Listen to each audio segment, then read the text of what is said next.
वक्त कितना तेजी के साथ बदलता है ये आज रियलाइज होता है जब हम काम करने के तरीकों को इस कदर तेजी के साथ बदलते हुए देखते हैं। टेक्नोलॉजिकल एडवांसमेंट इतना तेजी से हो रहा है जैसे चुटकी बजाते ही कुछ नया सामने आ जाएगा। जॉब पैटर्न्स, बिजनेस पैटर्न्स और कंज्यूमर बिहेवियर, अब सब कुछ इवॉल्व हो चुका है और आने वाले समय में इस तरीके से और भी इसमें एडवांसमेंट आते रहेंगे। ऐसे में नए तरीकों को सीखना और अपनाना बहुत ज़रूरी हो जाता है। लेकिन ये बात भी सच है कि हर कोई सब कुछ नहीं सीख पाता है।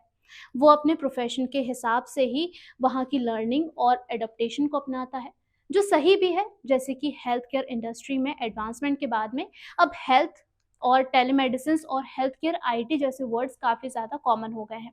वहीं फाइनेंस की बात की जाए तो यहाँ पर फिनटेक और ब्लॉकचेन, और इसी तरीके से एजुकेशन फील्ड में एडटेक और ऑनलाइन लर्निंग, इसके अलावा एजुकेशनल सॉफ्टवेयर के बारे में सब लोग जानने लगे हैं। और अपनी स्पेसिफिक इंडस्ट्री के स्किल्स के बारे में सीखना काफ़ी ज़्यादा ज़रूरी भी है।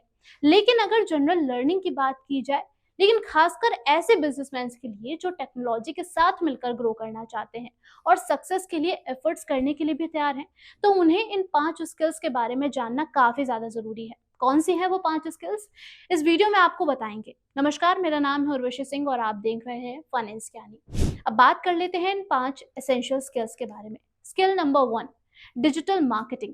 यूं तो ये वर्ड उतना नया नहीं रहा है क्योंकि इसके बारे में बहुत सारे लोग अब जानने लगे हैं।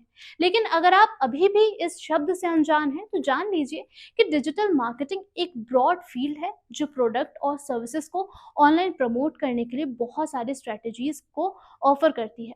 और इससे अपने बिजनेस में अप्लाई करने के लिए आपको कुछ चीज़ों को सीखना काफ़ी ज़्यादा ज़रूरी है, जैसे कि सर्च इंजन ऑप्टिमाइजेशन, यानी कि ऐसा तरीका जिससे आप अपनी वेबसाइट को गूगल के सर्च इंजन में टॉप पर रैंक करा सकते हैं, ताकि जब कोई भी व्यक्ति आपके प्रोडक्ट को, आपके सर्विसेज के बारे में किसी भी तरीके से सर्च करे तो आपकी वेबसाइट सबसे ज़्यादा ऊपर नजर आए।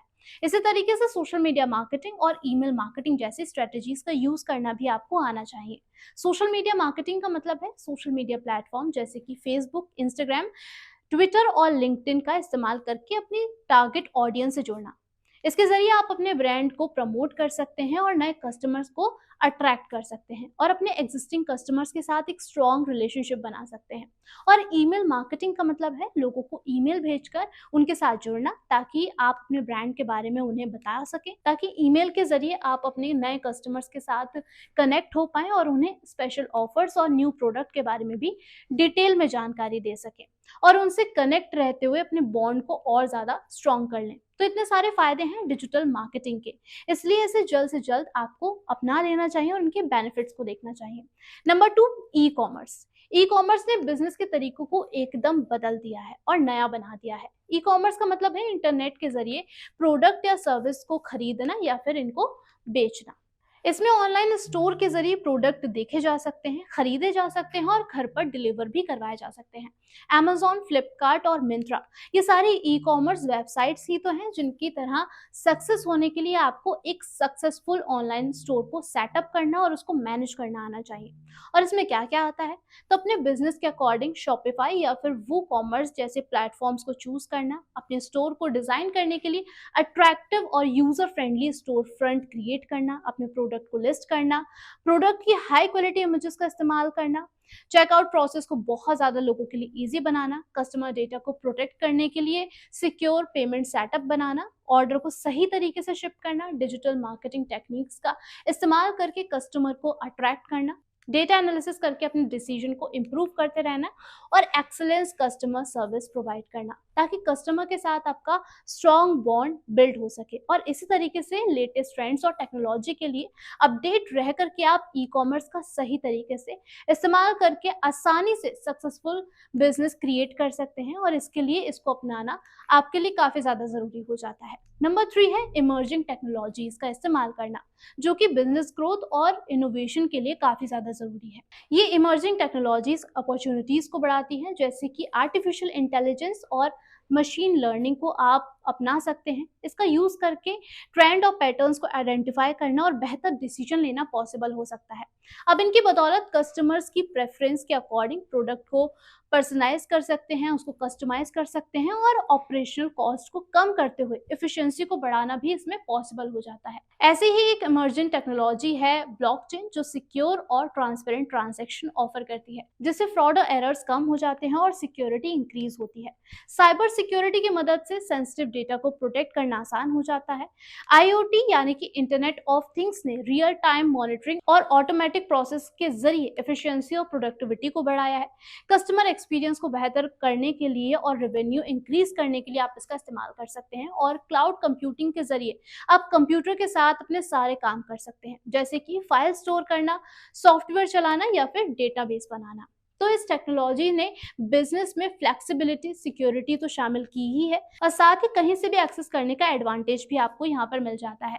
ये कॉस्ट इफेक्टिव भी है। तो बताइए, ये इमर्जिंग टेक्नोलॉजी आपके बिजनेस के लिए कितनी हेल्पफुल रहेगी? बिल्कुल रहेगी। इसलिए अपने बिजनेस के अकॉर्डिंग सुटेबल टेक्नोलॉजी को जल्द से जल्द आप अपना लीजिए।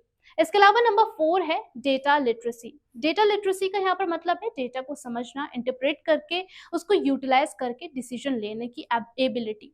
और बिजनेस में ये किसी सुपर पावर से कम नहीं है, क्योंकि इसको फॉलो करके आप जो है अपना बिजनेस पैटर्न, उसका ट्रेंड और अपॉर्चुनिटीज को पहचान सकते हैं और बेहतर डिसीजन मेकिंग भी कर सकते हैं। आपको बता दें कि ऑपरेशंस कॉस्ट कम करने जैसे एफिशिएंसी बढ़ाने में ये मदद करता है। इसके जरिए कस्टमर एक्सपीरियंस बेहतर बनाना भी पॉसिबल हो जाता है और बिजनेस के पास डेटा को एनालाइज करके पॉसिबल रिस्क का पता लगाना और उनसे बचने के तरीके भी आप ढूंढ सकते हैं। यहाँ पर ये तरीका पॉसिबल है। तो ऐसे में आप भी तैयार हो जाइए डेटा लिटरेसी के लिए। नंबर 5 है सॉफ्ट स्किल्स। सॉफ्ट स्किल्स ऐसी इंटरपर्सनल एबिलिटीज हैं जो टेक्निकल स्किल्स के साथ साथ चलती हैं। अब बिजनेस कोई भी हो, उसमें सक्सेस के लिए सॉफ्ट स्किल्स का होना काफी ज्यादा जरूरी है, क्योंकि इस खेल में आपके क्लाइंट, कस्टमर, कलीग्स के साथ में रिलेशन काफी ज्यादा इफेक्ट करते हैं। इसलिए इन्हें बेहतर ही होना चाहिए और इसके लिए आप अपने कम्युनिकेशन स्किल्स को और ज़्यादा इम्प्रूव कर सकते हैं। अपने ideas, interaction, feedback clearly convey करना आपको सीखना चाहिए और साथ ही अपनी लीडरशिप स्किल्स को भी इन्हेंस कीजिए और प्रॉब्लम सॉल्विंग एटीट्यूड को डेवलप अपने अंदर कीजिए। अपनी कस्टमर सर्विस को इम्प्रूव कीजिए क्रिएटिव थिंकिंग के जरिए, इनोवेटिव सॉल्यूशन जनरेट कीजिए। अपने प्रोफेशनल रिलेशन को बेहतर बनाने के लिए नेटवर्किंग की स्किल्स को डेवलप अपने अंदर करें। चेंजेस को तेजी से अपडेट करना सीखें और न्यू स्किल्स सीखने के लिए हमेशा से तैयार रहिए। इस तरीके से सॉफ्ट स्किल्स को इम्प्रूव करके देखिए आप कितनी जल्दी सक्सेस तक पहुंच जाते हैं। इन स्किल्स को आप कोर्सेरा, एडएक्स और यूडमी जैसे प्लेटफॉर्म के जरिए ऑनलाइन भी सीख सकते हैं और अपनी इंडस्ट्री की वर्कशॉप और सेमिनार जैसे इवेंट्स को भी आप अटेंड करके इसमें अपडेट रह सकते हैं। इसके अलावा online forum, social media groups में पार्टिसिपेट करके आप अपनी नेटवर्किंग को स्ट्रॉन्ग कर सकते हैं और इंडस्ट्री के एक्सपीरियंस प्रोफेशनल्स की गाइडेंस के लिए उनके मेंटोरशिप को भी इस्तेमाल किया जा सकता है। इस तरीके से इन 5 की स्किल्स यानी कि digital e commerce, emerging technologies का इस्तेमाल, डेटा लिटरेसी और सॉफ्ट स्किल्स को लर्न करके आप इसमें एक्सपर्ट्स बनकर अपने न केवल करंट चैलेंजेस बल्कि आगे होने वाले फ्यूचर के इनोवेशंस और मार्केट डिमांड के लिए अपने आप को पूरी तरीके से तैयार कर पाएंगे, क्योंकि आपके लिए टेक्निकल और सॉफ्ट स्किल्स दोनों ही काफ़ी ज़्यादा इंपॉर्टेंट है और इन्हें इम्प्रूव करते हुए परफॉर्म करना और हर छोटी छोटी चीज़ों का हमेशा ख्याल रखना आपके लिए काफ़ी ज़्यादा बिजनेस में हेल्पफुल हो सकता है। बिजनेस में आने वाले चैलेंजेस, न्यू टेक्नोलॉजीज और इंडस्ट्री ट्रेंड्स में होने वाले चेंजेस को अपनाने के लिए तैयार रहिए और अपनी टीम और कस्टमर्स के साथ अच्छे रिलेशनशिप को मजबूत बनाइए। इसके अलावा ये स्किल्स आपको कैसी लगी हैं और साथ ही ये डेटा आपको कैसा लगा है, आप हमें कमेंट सेक्शन में ज़रूर बताइएगा। फिलहाल के लिए इतना ही।